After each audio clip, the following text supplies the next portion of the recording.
Okay, so here is the semester review for problems 1 through 10. All right, looking at number 1, it says classify each number as natural, whole, integer, rational, or irrational. Well, the first thing you need to know is with our numbers, all the numbers that we know are real. And then there are two types of real numbers. You have rational, and you have irrational. And in rational, we've got integers. And within integers, we've got whole numbers. And within whole numbers, we've got natural numbers. Okay, now, natural numbers would be numbers like 1, 2, 3, and so forth. Whole numbers are 0, 1, 2, and so forth. Integers, those are going to be positive and negative. So that's -2, -1, 0, 1, 2, and it keeps going that way and keeps going the other way. But integers, you do not have any decimals or fractions. Rational number is any number that can be made as a fraction. So you could have the square root of 25. That's actually a whole number and a natural number because the square root of 25 is 5.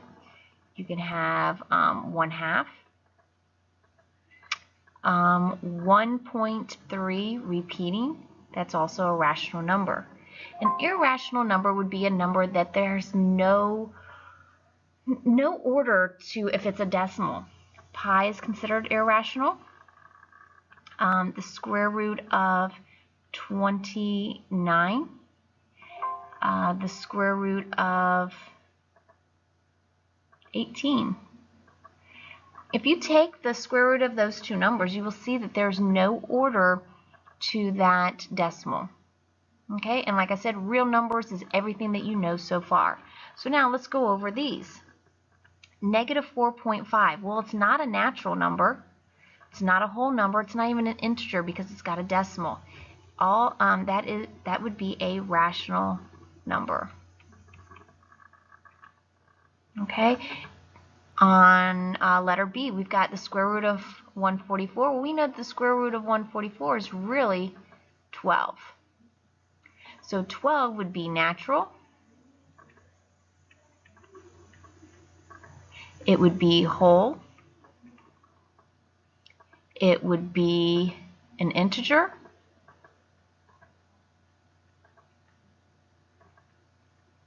And it would be rational.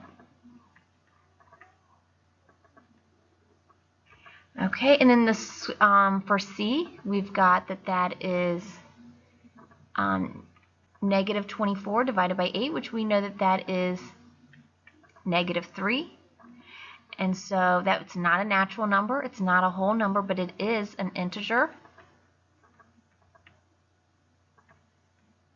And it is rational. And then the last one, D, is pi. And all that would be irrational. Okay, let's move on to number 2 and 3. Okay, for this one, we need to convert the fraction into a decimal. So I'm going to do 1 divided by 6 on my calculator. And I get 0.16 with the 6 repeating. So that means this number right here is 5.16 with the 6 repeating. If I take the square root of 27 on my calculator, I get 5.19. And there's other numbers after that, but we don't need all those numbers. So we see in front of the decimal, they both have 5s. In the 10th place, they both have 1s. In the 100th place, the first number has a 6 and the second number has a 9. So that means that this is less than, 5 and 1/6 is less than the square root of 27. All right, so let's look at number 3. Once again, we need to change this to a decimal. So to change a percent to a decimal, you take that 170 and you divide it by 100. When you do that, you get 1.7. And then you take, on the other number, 2.89, take the square root of that, and you get 1.7. So those two are equal. Moving on to number 4. Okay, so this one is a matching problem. So it says 4 more than twice a number. Well, more than, we know that that is a flip-flop word. So we know that twice a number needs to go over here, and 4 more needs to go over on the right side. So twice a number would be 2 times x. And then more than, we know it means add, and then 4 is going to go after.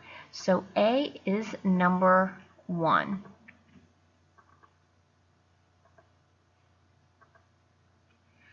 Okay, for the next one, it says less than. So that is another flip-flop word. So that means the 4 is going to go behind, and the twice a number is going to go in front. So right there, that's going to be 2x minus 4. And that number there is number 6.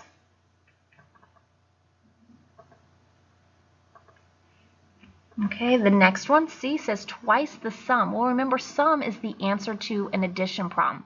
So the only time we do addition before multiplication is if it has parentheses around it.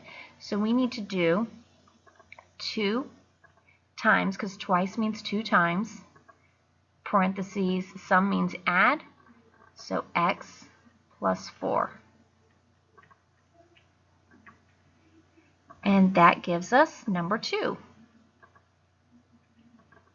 The next one, letter D, twice the difference. Well, this means the answer to a subtraction problem, so that's going to be 2 parentheses x minus 4. And that would be number 3. And then the last one says the product. Product means to multiply. So you're multiplying 2x, because that means twice the number, 2x, and 4. So we just multiply those. You can show the dot, you can use the parentheses, but you cannot use x anymore. And we see that in the choices, they actually use the dot. So that one would be number 5. Okay, let's look at number 5. Number 5 here says Samuel and Joyce both bought CDs. Samuel bought 3x, so we know that Sam bought 3x, and Joyce bought 2x minus 1. So this one is Sam, this one is Joyce. Okay, if each CD had a regular price of $18 and a discount of $2, then which expression would show the amount of discount for all of their CDs? So because we're looking at all of their CDs, we want the total of Sam's and Joyce's. So that means we need to add those two together. Well, if we add them together, 3x plus 2x, that gives us 5x minus 1. And since the first one we're looking for the amount of discount, well, it's telling us here that the discount is $2. So we're going to take the total and multiply it by $2. So our total is 5x minus 1 and multiply it by 2. So that gives us C for the first answer there. The second one, it says the cost. Just the cost. Well, we know if the regular price is 18 and the discount is 2, that means they're actually paying $16 for each one. So I need to take that 16 and multiply it by the total, which is 5x minus 1. And that answer right there would give us A.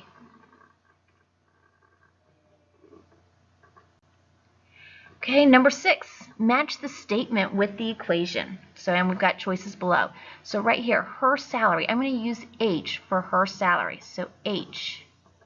After that we've got is. Is, we know, means equals. $1 more than, we know more than is a flip-flop word. So that means I've got the plus, and the 1's going to come after it. But before it comes twice John's salary, so that's going to be 2J. Twice means 2 times. So we know that that one is number 2. Next one, John's salary. So John's salary is, so that's J equals twice hers, so that's going to be 2 times H plus 1. And that shows us that that one is number 4. Letter C, twice John's salary, so that's 2 times J, is means equals, the same as her salary, so that's her salary plus 1, so H plus 1. And we see that that one is number 3. And then twice her salary, that's 2 times H, is the same as, means equals, John's salary plus 1. And we see that that one is number 1. Okay, number 7. We're going to use the distributive property to rewrite the expression 8 times the difference of 2x minus 4. So right here, all we need to do is distribute that 8 to both terms inside there. So 8 times 2x gives us 16x. And then 8 times negative 4 gives us a negative 32. So we write minus 32. And that answer is C. All right, number 8, we're simplifying here. So we see that we've got a minus sign in front of parentheses. So you can treat that as a negative 1. And you need to distribute that negative 1 to everything that's inside there. Okay, to all 3 terms. So that's going to be a negative 5. And then negative 1 times negative 2x is a positive 2x. And then negative 1 times a positive y is negative y. So our answer here is C. All right, moving on to number 9. All right, we've got several problems in number 9. So let's look first at these. On all of these are all expressions. So all you're going to do is combine like terms, and you might have to distribute also. So looking at A, there's nothing to distribute, so we combine like terms. 3x minus x. Remember, when you combine like terms, you do what it says. 3x minus x gives you 2x. And then just bring down or bring over the minus 5 because there's nothing to combine with it. The next one, 4x plus x gives you 5x. And then let's look at the y's here. Negative 5y plus 7. Negative 5y plus 7y gives you a positive 2y. All right, the next one here, we've got negative 7y minus 10y. Negative 7 minus 10 gives you negative 17y. And then, now do the constants. 6 minus 1. 6 minus 1, that gives us a positive 5, so plus 5. Okay, so now looking at D, the first thing we need to do for D is we need to distribute. So that gives us 12x minus 4y. And then distribute a negative 2 there. Negative 2 times 5x gives you negative 10x. Negative 2 times a positive 6y gives you negative 12y. Now we combine our like terms. So we've got 12 minus 10. 12 minus 10 gives you 2x. And then negative 4 minus 12. Negative 4 minus 12 gives you negative 16y. All right, moving on here. The next one, notice here we've got in front of the parentheses, it's a minus sign. So you need to treat that like a negative 1. And we need to distribute that into the parentheses. So that means we would have, bring down the 5x. Negative 1 times 3x gives you negative 3x. Negative 1 times a negative 9y gives you a positive 9y. And then just bring down the plus y. And now we combine our like terms. 5x minus 3x is 2x. And then 9y plus y gives you a positive 10y, so we write plus 10y. And then the last one here on number 9, we need to distribute.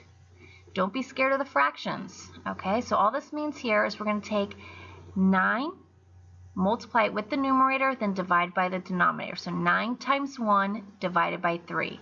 That gives you 3x. Negative 6 times 1 divided by 3 gives you negative 2y, so we write minus 2y. Okay, and then we distribute, that's a negative 2/3. So 9 times negative 2 divided by 3, that's a negative 6x. Negative 6 times negative 2 divided by 3, that gives us a positive 4y. And now we combine our like terms. 3x and a negative 6x, or minus 6x, that gives you negative 3x. And then with the y's, we've got negative 2 plus 4. Negative 2 plus 4 is a positive 2y. And there's your final answer. All right, let's go on to our last question here. Number 10, we're evaluating, so that means we are going to take this x, it equals 3, and we're going to plug it into our expression there. Remember, whenever you substitute your value, make sure you put parentheses around it. So that gives us 8 times 3 minus 3 to the 4th power. So remember your order of operations. We do our exponents first. So 3 to the 4th power is the same thing as saying 3 times 3 times 3 times 3, which is 81. And then 8 times 3 is 24.